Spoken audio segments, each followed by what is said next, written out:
Эми баары билинди. Сыймык Жапыкеевге каршы көрсөтмө бериптир деген маалыматтар чындыкка дал келбейт. Жарандык активист Мелис Аспеков экономикалык кылмыштуулукка каршы күрөшүү мамлекеттик кызматынын башчысы Сыймык Жапыкеевге каршы көрсөтмө берди деген маалыматтар тарады эле. Бул коомчулукка кызуу талкууга алынып аткан болчу. Анда ал пара катары алчу акчасынын 50 000 долларын Сыймык Жапыкеевге бере турганын айтканы жазылган. Бирок көп өтпөй бул маалыматты УКМК төгүндөдү. Айрым маалымат каражаттарында жана социалдык тармактарда активист Мелис Аспеков Сыймык Жапыкеевге каршы көрсөтмө бериптир деген маалыматтар чындыкка дал келбейт. УКМК эскертет: эгерде ким жалган маалымат таратса, ага карата мыйзам чегинде кылмыш иши козголот. Эл чындыкты билсин. Ал эми Сыймык Жапыкеев чыгып жаткан маалыматтар туура эмес. Биз эч кандай мамилебиз жок. Ал кимден канча акча алып атканы опузалаганын тергөөнүн жыйынтыгы көрсөтөт. Ал антип дагы айтпашы керек эле. Это все неверно. То, что такого не было. Он не мог так сказать. Потому что Джураева вообще не знаю, кто он такой. Не знаю, вообще не знаю. О том, что... Знаю, что он блогер. Один раз его в кафе видел и все. Эл чындыкты билсин. Премьер-министрлик кызматка ким келет? Президенттик шайлоодон утуп чыккан Садыр Жапаровдун орду премьер-министрлик кызмат бош. Ага парламент кимди шайлайт? Ал кандай шартта иштейт? Өкмөт тараткан маалыматка ылайык премьер-министрдин милдетин Артем Новиков аткара берет. Инаугурация тез эле өтө турганын жергиликтүү маалымат каражаттары жазып жатат. Мыйзамга ылайык инаугурация президенттик шайлоонун жыйынтыгы расмий жарыялангандан кийин 30 күндүн ичинде өтүш керек. Ал эми бышкан шайлоо жыйынтыгын 20 күндөн кеч калбай жарыялаш керек болчу. Мөөнөтсүз шайлоо болгондуктан аталган 2 мөөнөт тең 4-төн 1-ге кыскарып жатат. Ушул тапта өкмөт башчылыгына ким келет деген талкуу жүрүүдө. Атамекен партиясынын лидери Өмүрбек Текебаев мыйзамга ылайык БШКнын президенттик шайлоонун расмий жыйынтыгын жарыялагандан кийин Садыр Жапаров премьер-министрлик кызматты тапшырууга милдеттүү дейт. Жогорку кеңештин депутаты Дастан Бекешев премьерликке бир гана талапкер Артем Новиковдун аты аталып жатканын билдирди. Азыр иштеп жаткан конституция боюнча өкмөт башчы алмашыш керек. Ооба, бирок менимче ким келерин Садыр Нуркожоевич өзү эле айтат го. Азыр жогорку кеңеште андай маселелерди деле чечпей калган дейт Бекешев. Эл чындыкты билсин. Артем Новиков калса геосаясат жана Русиядан жардам алуу жагынан пайдалуу болгону турат. Ошондуктан бул регионалдык маселеге караганда азыр күчтүү фактор болуп жатат. Мен Новиков калат деп ойлойм, деди Марс Сариев. Президентке караштуу Башкаруу академиясынын мурдагы ректору, экономика илимдеринин доктору Алмаз Насыров да азыр аймактык кызыкчылыкты же факторду карап кадр тандоо мукташтыгы жок дейт. Экономист кризис менеджерлик жөндөмүнө карап тандоодон башкарга жок экенин баса белгилейт. Чет жерден каражат тартып иштеп жүргөн андай адамдар чоң корпорацияларда бар. Мындай каалоолор ар бир маанилүү кадрды тандоо учурунда айтылып келет. Тажрыйба көрсөткөндөй, жетекчилер тиги же бул кызыкчылыгына жараша өз адамын коет. Анткени менен эксперттер бул жолу бийлик экономикалык абалдын канчалык кооптуу экенин түшүнөт. Кур эле дегенде өзүнүн туруктуулугун камсыздоо үчүн чечкиндүү кадамдарга барат деп ишенишет. Президенттикке талапкерлерден дагы өкмөт башчылыкка алып келиш керек деген пикирлер бар. Президенттик шайлоодон көпчүлүк добушталган Садыр Жапаров оппоненттерин иштөөгө чакырган эле. Премьер-министр кандай шартта иштейт? Конституция толук реформа болгонго чейин мамлекеттин эски эрежелери менен жашайт. Азыркы парламент шайлай турган премьер-министр убактылуу болуп калат. Колдонуудагы мыйзамдар боюнча парламент тараса, өкмөт кетет. Эгер парламенттик шайлоодон мурда конституциялык реформа болсо, анда дагы жаңы өкмөт дайындалыш керек. Садыр Жапаровдун сөзүнө караганда, реформа саналуу айларда ишке ашырылат. Бирок Мирлан Байкеров конституциялык реформа сентябрга чейин созулат деген ойдо. Андан кийин келчү өкмөт башчынын ыйгарым укуктары мурункудан кыйла чектелүү болмокчу. Президент менен өкмөттүн аппаратынын бириктирүү ойлору айтылды. Анда премьер-министрдин кереги деле жок болуп калат. Ислам Каримовдун убагында Өзбекстандын модели ушундай болчу. Президент өкмөттүн дагы төрагасы болчу. Премьер-министр номиналдуу түрдө эле, бирок алардын деле өз-өзүнчө аппараты болгон. Бизде бул кереги жок кызмат болуп калат. Садыр Жапаров элдин алдында баарын өзүм алам, өзүм башкарам, өзүм жооп берем деди. Бирок эч ким өзүнө жоопкерчилик албайт, шылтоо табыла берет. Супер президенттик башкаруу кезинде парламент күнөөлүү болуп калган. Президент жоопкерчиликти өзүнө алса, анда баш мыйзам ошондой жазылыш керек, деди саясат талдоочу Орозбек Молдалиев. Марс Сариев өкмөт башчылар дайыма президентке гранатаны тоскон калкан болуп, көп алмашып келгенин белгиледи. Мындан кийин деле жоопкерчилик ага артылышы мүмкүн. Алмаз Насыров азыр шайланчу премьер-министр жаңы конституцияга өзүнүн милдеттери менен укуктарын сунушташ керек дейт. Айтымында экономикалык абалды өкмөт башчы жакшы түшүнгөндүктөн жана бул маселе эң курч болгондуктан убактылуу алдыдагы премьер-министр үчүн шарттарды киргизип кетиши зарыл.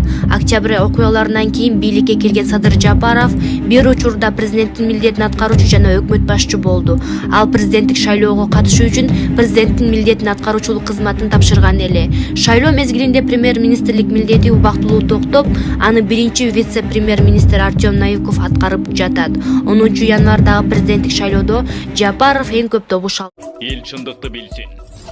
Мынакей, ар кандай шылтоолор менен керексиз документтерди талап кылышып, бизнес жасап жаткан шылуундар билеттин баасын 70-80 миң сомго чейин сатышууда. Ал эми карапайым калк мекендештер кыйналышып, зарыккан эл аргасыз билетти алууга мажбур болушууда. Мен аэропортко проблема кылган жокмун. Жок.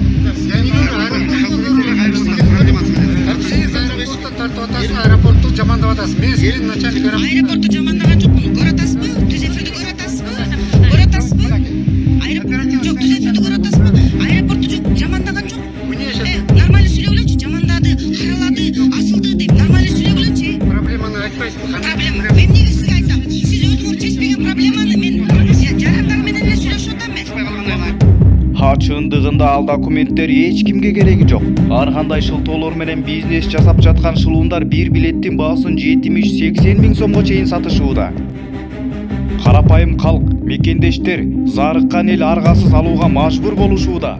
Бул маселени чечүү үчүн туруктуу рейстерди көбөйтүү менен билеттин баасын көзөмөлдөөнү өкмөткө тапшырма катары бердим. Чечүү жолу оңой эле.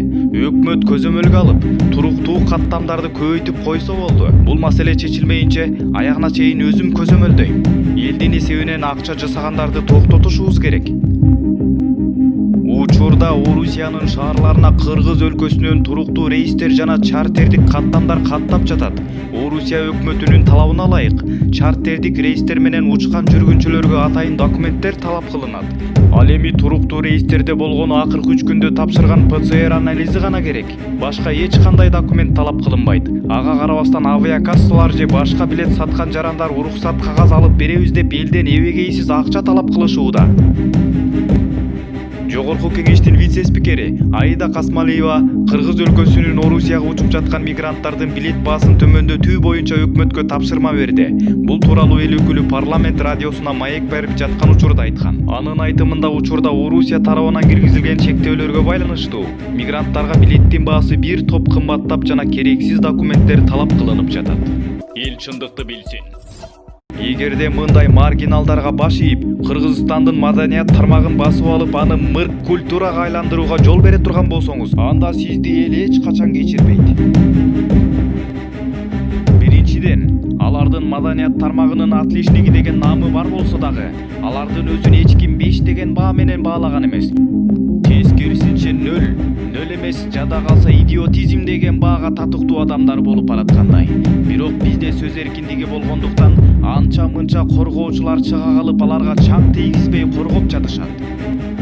Ал эми маданият министри Нуржигит Кадырбеков болсо өзүнүн кызматын аткарып, эл алдында Чокоев менен Прембердиевдин кылыгы үчүн кечирим сурап, Чокоевден ошол видеолорду өчүрүп салуусун өтүнгөн.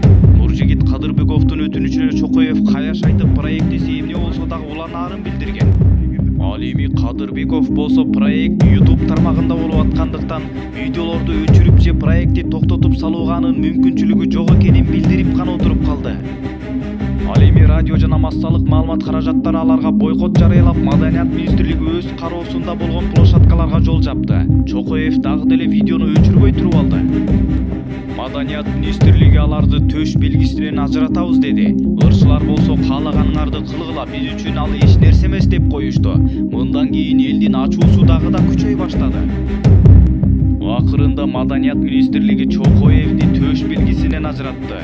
Бул окуядан кийин гана басымга кабылган ырчы катасын түшүнгөндөй түр көрсөтүп, видеосун YouTube каналдан өчүрдү. Ага карабастан болбой эле эч кандай жамандык кылбаганын айтып, кайра эле сөз эркиндиги тууралуу айтып кетти. Дароо коргоочулар чыга калып Маданият министрлигине каршы болуп, цензура кылып жатышат деп күнөөлөп, төш белгини тартып алуу министрдин эмес, соттун иши деп чыгышты. Кайра эле баягы сөз эркиндиги. Эми түшүндүңөр да. Акырында бир катар жылдыздар аларды колдоп чыгып, флешмоб уюштуруп жиберишти. Биз да төш белгибизди тапшырабыз. Сөз эркиндиги, цензурага жол жок жана башка буга окшогон сөздөр. Ушул эле убакта башкы каарманыбыз Маданият министрлигине согуш жарыялашып, Маданият тармагында революция уюштурууга сөз берди, деп Азамат Аманов окуяны баштан аягына чейин талдап чыккан. Ошондой эле Азамат Аманов Маданият министри Нуржигит Кадырбековго кайрылуу жасап, Кыргызстандын маданиятынын деңгээлин көтөрүүнү, профессионал катары жасай турчу кадамдарын мыйзам чегинде жасоону жана аны атат алган жылдыздар наамдары менен сыйлыктарын эмгектенип эмес, тааныштыкка салуу эле алышы мүмкүн деген божомолдорун билдирген.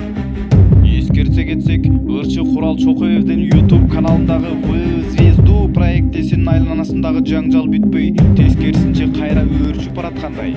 Проект элге жарыялангандан кийин көптөгөн катуу сынга кабылган. Ага карабастан калк бул окуяны талкуулоону токтотпой келет. Кыргыз элинин маданияты, кыргыз элинин жашоо менталитетине дал келиши керек.